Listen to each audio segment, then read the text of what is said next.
Hello crafty friends, it's Donna here, and I have the most glorious stamp for you today. This stamp is called Dearest Friend, and it's from Pink and Main, and I'm going to be using it to make a really soft ink blended card today.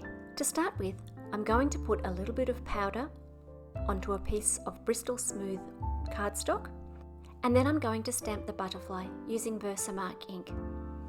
This ink is clear and sticky and is perfect for heat embossing.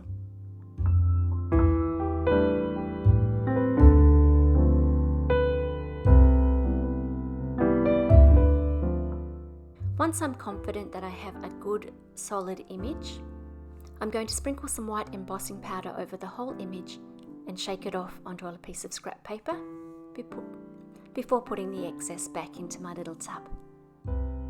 Then it's simply a matter of hitting it with my heat tool until all of that powder is just melted.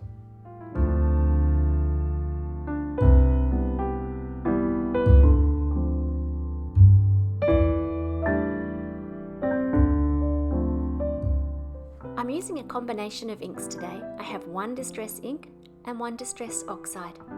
Although these inks have completely different properties, they blend together just fine.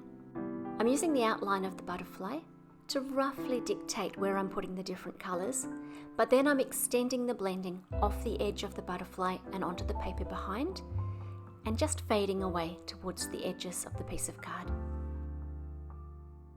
This little brush that I'm using is the mini Ergonomic blender brush from Pink and Main.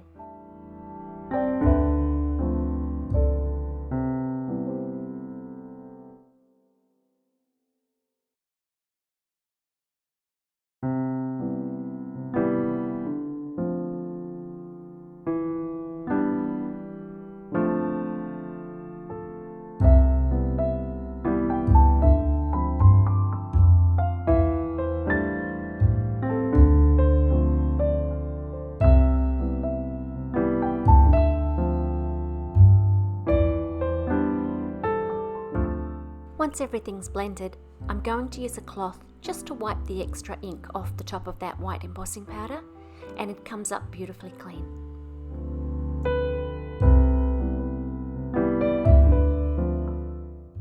I'm then using the same colours and just smooshing a little bit of ink onto a stamping block before picking it up with some water and spattering it all over the butterfly to give a really soft watercolour look.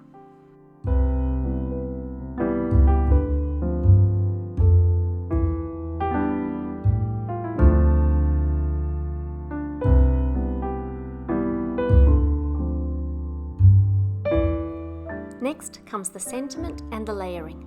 First, I'm going to steal a little bit of paper from the middle of my backing sheet by cutting out a rectangle using Pink and Main's rectangle dies.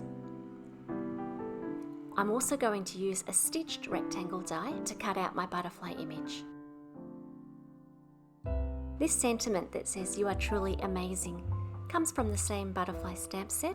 I've stamped it again in Versamark ink and white heat embossed it before going back and stamping again just a tiny bit offset, and that Versamark ink lays down a little bit of a shadow.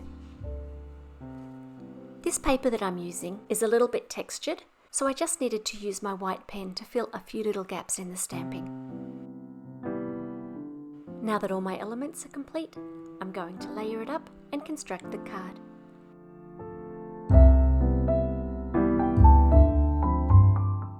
I'm going to leave you with some close-up shots of the card, and if you're interested in anything that I've used, I'm going to leave links just down below. I hope you've enjoyed this beautiful butterfly stamp as much as I did. Until next time, stay safe everybody.